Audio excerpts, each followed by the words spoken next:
Gujarat-based plastic waste recycling startup RicronPanels secures undisclosed Series A funding led by Boon Sustainable Technologies. The firm plans to use the funds to boost marketing, distribution and increase production to 2,000 tons per month. With India's plastic recycling sector set to reach 23.7 million tons by 2032, we find out how RicronPanels hopes to grab a larger pie of the market. Joining us now is Rahul Chaudhary, the co-founder and director of RicronPanel, and also with me, my colleague Shruti. Thank you so much for joining us on the show today. To start with, you essentially take plastic waste and recycle it into high-quality building materials with sustainability at the forefront of everything that you do. Take us through what you have on offer and the kind of impact you've managed to create so far. Thank you for having me on the show. So solar has seen this curve. EV is currently riding it. I think the next big space is clean tech, specifically building materials and building technologies.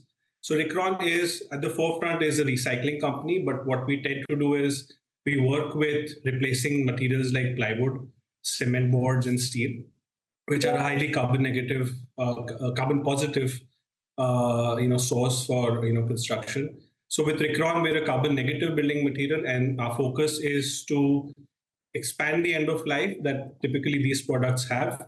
So with being recyclable as our moat, we feel that the customers that we're working with can have a larger impact and to bring more circularity in their ecosystem. All right, Rahul, this is Shruti quickly stepping in. You've raised a Series A round recently that Arundathi just mentioned. You've not disclosed how much it is, if you could tell us that. And also, what are the fund allocation plans? Like we mentioned earlier, marketing and, of course, expanding operations is what you're looking at. Can you tell us any new sectors that you're planning to enter? Sure. So our previous round was from a clean tech investor, which was focusing on plastic recycling, but we were conscious to raise this round of funding from a strategic investor. So our investors are promoters of Polycap, and the idea is for us to expand our footprint across India, leverage our distribution. Currently, we're present in around all tier 1 cities, and the idea is to have access to 100+ cities in distribution. So this fundraising will help us in building that kind of branding. Also, where we intend on spending money on product development. The current space that we're largely focusing on is construction. So we work with companies like L&T, Tata Projects, DLF, and we're working on the entire life cycle of a project typically. And the next big space that we're seeing is retail and retail interiors and fit out space. We are working with brands like KFC, Nestle, Adidas. And with the retail footprint growing up, there is a very strong opportunity in replacing materials like MDF, gypsum board, and in a lot of applications, plywood and timber. So that's the current space we're working in, and we have some strategic tie-ups with companies that are working in cold storage. So a lot of materials which are very expensive, are non-recyclable, and have a very high carbon footprint. We're looking to work at a functional level in terms of reducing their economics, as well as a much larger product life cycle. So for example, cold storage definitely is one of our top areas that we're focusing on, and mobility and transportation is another space which heavily relies on materials like plywood, for instance. Right. So these are the spaces we're focusing on.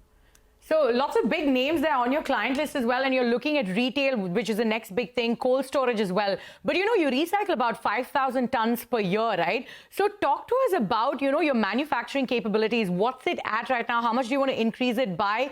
And where are they situated at this point? So we're currently set up in Gujarat, and we're setting up a new factory in MP. And we look at raising another round of investment to scaling up our capacity in the next 3 years, where we want to set up 4 new locations.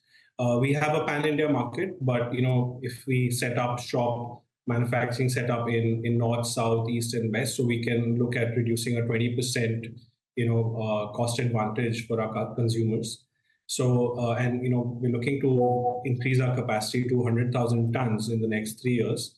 Talking on the impact side, this is we're looking at around 500,000 tons of CO2 emissions of reduction every year, which is a great figure. And what is also interesting is the fact that we're also part of EPR compliance. So we're also monetizing on the basis of the EPR credit that we generate. And on the basis of the latest circular from Ministry of Industries, I think carbon credits will also be an opportunity in India. And I think given the customers that we have in construction and real estate, I think carbon credits will also be a very interesting area of monetization for us. Okay. Rahul, quickly, if you could also tell us where do you collect your waste from? And the biggest challenge with sustainability has been the cost at which it comes, normally more expensive than other materials. So how are you using your technology to make the material that you sell competitive? So it's a proprietary technology, and we have a product patent also. Okay. And the materials that we focus on are non-recyclable in nature. So, for example, most packaging materials that go in consumer products, pharmaceuticals, and other packaging applications are typically non-recyclable. And this is precisely the waste plastic that we see, choking our rivers and ending up in landfills. So this is the waste category that we deal with, and the cost of procurement is pretty much zero. It's the supply chain, effort that goes in. So, it's a very large area to work upon, but the supply chain is largely missing. So, we have spent a lot of time and effort in building that supply chain, and currently we're working with the governments at a municipal level. We're also working with the private sector, and we're also working with larger brands like Nestle, Mondelez, and Unilever, for taking part of their supply chain management initiatives around waste plastic management. So we work across the board, but yes, the supply chain is actually missing, and which is a global phenomenon really. But we see a great opportunity going forward, because we're a rare company where our input raw material costing drops every time we're trying to scale up. So there also is a great opportunity in terms of increasing margins. So lots of opportunities that you pointed out there. But if you could tell us, what are your revenues at? What's profitability looking like? And also, what's your retail presence currently looking like? How many cities will we see you in, and how many stores do you have? What's the online offline mix at this point for you? So we're predominantly offline, and we have a strong presence in all the tier 1 cities. We plan on expanding to 100+ cities, and we do have export customers in Europe, Middle East, and Africa. And this is also a very exciting space wherein we look at appointing more distributors overseas. And the idea also is to expand our retail footprint. So maybe in the next year, we will have our company-owned retail space. And a lot of our business is driven by B2B sales. We work with large industry, we work with large contractors and developers directly. And talking about the business in the coming 3 to 5 years, we are looking at a 500 crore revenue mark, hopefully in 3 to 4 years. All right, 500 crore rupee revenue mark in 3 to 4 years. But Rahul, thank you so much for taking time out being on Startup Street with us. Thank you. It's a pleasure. With that, it's time for us to head into a short break. But up next, Amazon India has returned with its much-awaited Prime Day on 20th and 21st July. We get you a sneak peek on what's in store for you on the other side. Stay tuned.